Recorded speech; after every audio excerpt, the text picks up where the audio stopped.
नमस्कार दोस्तों, मैं श्री कृष्ण मिश्रा अपने चैनल आदि समाधान में एक बार फिर से आपका स्वागत करता हूं। और आज मैं आपको बताने जा रहा हूं कि घर में गरीबी दरिद्रता आने की कुछ निशानियां होती हैं। क्या आपके घर में भी ऐसा होता है? और यदि होता है तो इसे अभी चेक करें और सावधान हो जाइए। नंबर 1 है कि सूर्यास्त के समय यदि आप सोते हैं और सूर्योदय के समय भी यदि आप सोते हैं तो घर में दरिद्रता आना निश्चित हो जाता है। लेकिन जब यह प्रयोग किए गए थे तब प्रायः ऐसा होता था कि लोग दिन में काम करते थे और रात्रि में सोते थे। लेकिन प्रेजेंट टाइम की जो कंडीशन है उस कंडीशन में हो सकता है कि आदमी लेट नाइट तक काम करे।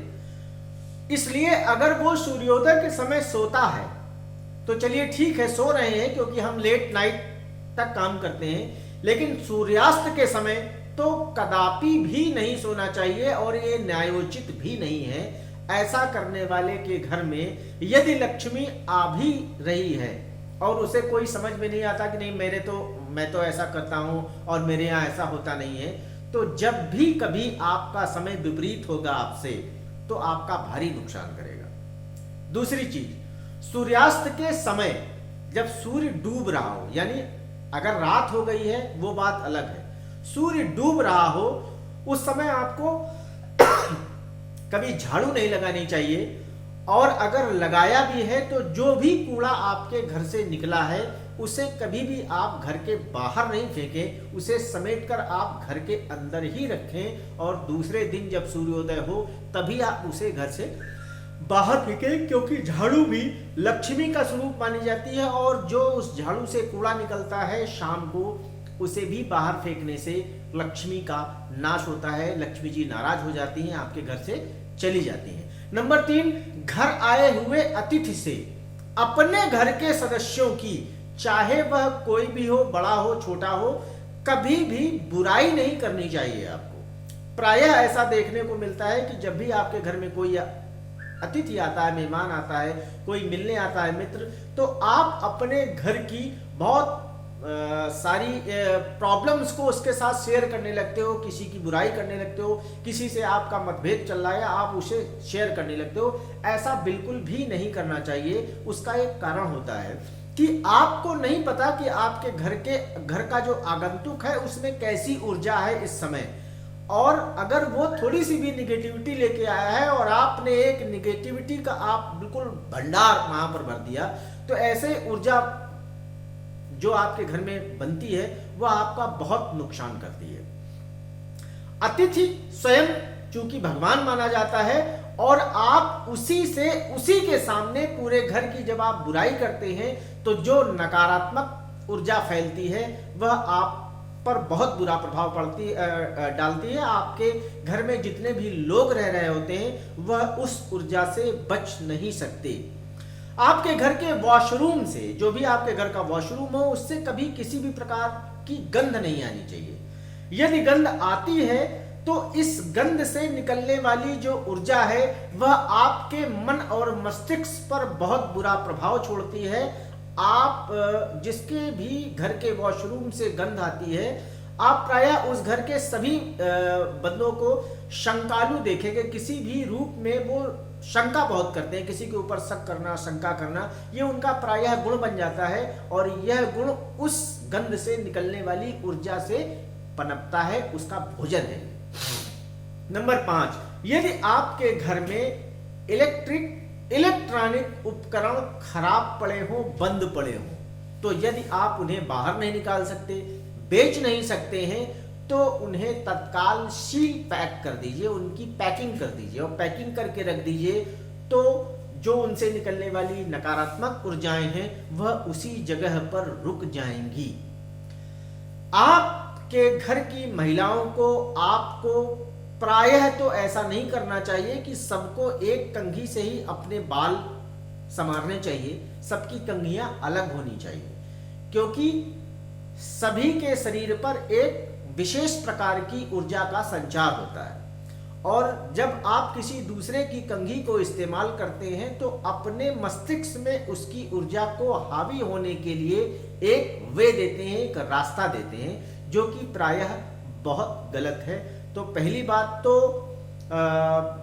आप किसी दूसरे की कंघी इस्तेमाल ना करें, चाहे वो आपके घर का ही हो। और यदि आपको उपयोग भी करना है तो आप अपने बाल जब भी उस कंघी से संवारें तो बैठ जाएं, या आप उसके बाद थोड़ा सा पानी ले लें। घर की महिलाएं खासकर कभी भी खड़े होकर अपने बालों को नहीं संवारें, और जब भी अपने बालों को संवारें, यदि शादीशुदा हैं तो अपनी मांग में चाहे थोड़ा सा ही सिंदूर हो उसे लगाएं, और यदि वह स्त्री कुमारी है, कन्या है, तो बाल संवारने के बाद उसे चाहे एक घूंट जल ही दें, लेकिन उसे जल जरूर पीना चाहिए। यह क्यों पीना चाहिए? क्योंकि इस स्थिति में जो भी ऊर्जाएं उस कंघे से और आपके जो बाल टूटे होते हैं उनसे पूरे घर पर फैलती हैं, इनसे बचाव हो जाता है।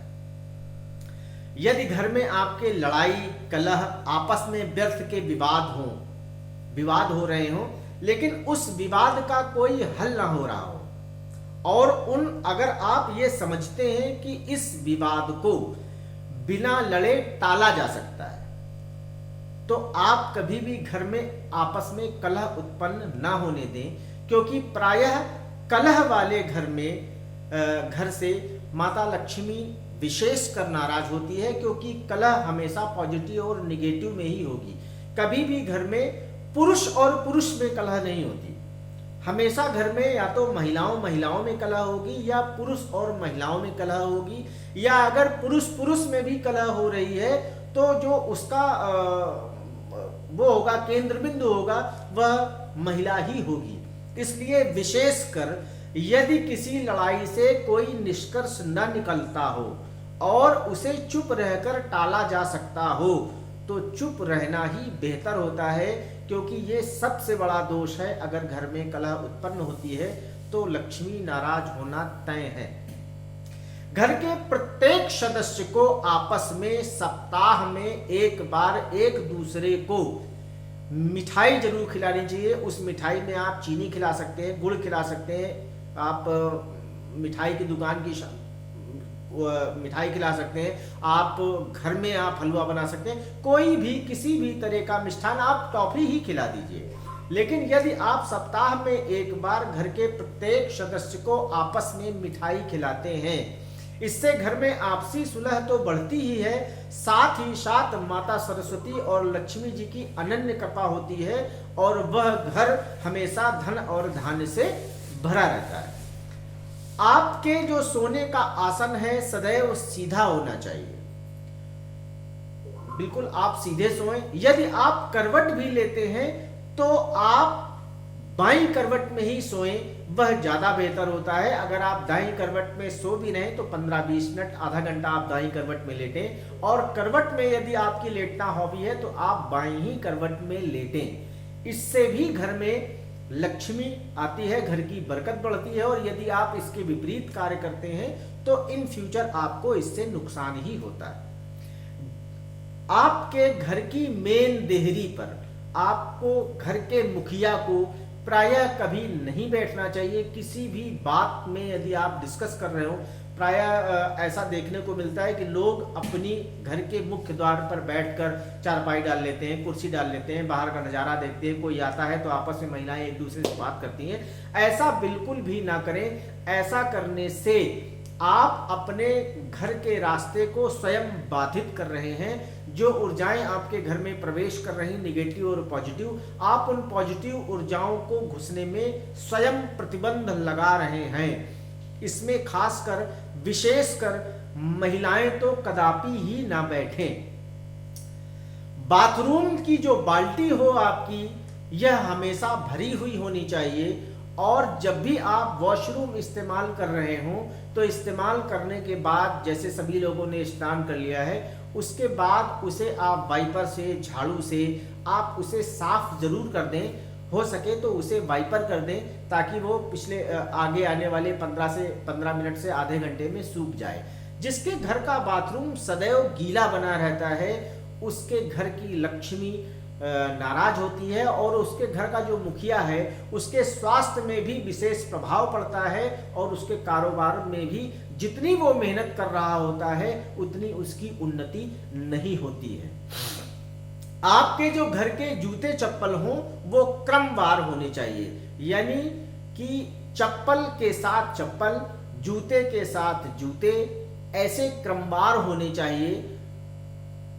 ऐसा नहीं होना चाहिए कि घर के मुखिया का जूता हो, उसके बगल में तुरंत छोटे बच्चे का जूता हो, फिर बहन का जूता हो, फिर माता जी का जूते चप्पल हो। ऐसा नहीं होना चाहिए। क्रमवार जूते लगाएं। कोई भी जूता एक दूसरे के सामने न लगाएं कि आपस में एक दूसरे के सामने हो। और इसका विशेष ध्यान रखें कि जब भी कोई ऐसी जगह पर यह चीज करें कि बाहर से जो व्यक्ति आ रहा हो उसकी सीधी दृष्टि, जब वो आपके घर के अंदर पहुंच जाए तो वो तो सब कुछ देखेगा, लेकिन बाहर से आने वाले व्यक्ति की सीधी दृष्टि आपके चप्पलों पर ना पड़े। ऐसा करने से होता क्या है, ऐसा करने से जो घर की जो सकारात्मक ऊर्जाएं हैं इनका हास होने लगता है। यह इतने संकुचित मात्रा में विचरण करती हैं घर में कि नकारात्मक ऊर्जा उनके ऊपर हावी हो जाती है और आपके घर में कोई भी अनिष्ट यदि बाहर से कर रहा है तो उसे ज्यादा प्रयास नहीं करने पड़ते अनिष्ट को करने में। यह कुछ विशेष बातें थी जिन्हें मैंने संक्षेप में नहीं शॉर्ट में बताने की कोशिश की है। आशा करता हूं कि आपको समझ आई होगी। अगर कोई चीज समझ नहीं आई है तो आप कमेंट सेक्शन में कमेंट करके मुझसे पूछ सकते हैं। ये बहुत छोटी सी बेसिक बातें हैं जिन्हें यदि आप अपने सिस्टम अपने रोजमर्रा में शामिल कर लेंगे तो बहुत ज़्यादा आपको 15 दिन इसके लिए शामिल करना होता है, फिर ये आपके सिस्टम में चलने लगती हैं। लेकिन अगर कोई चीज़ जिस पे आपकी कोई लागत न लग रही हो, अगर ऐसा करने से आपको लाभ प्राप्त हो रहा तो मेरे ख्याल से ऐसा करने से कोई हर्ज नहीं है। तो दोस्तों ऐसे ही एक वीडियो के साथ मैं फिर से उपस्थित होऊंगा। आज्ञा दीजिए। नमस्कार।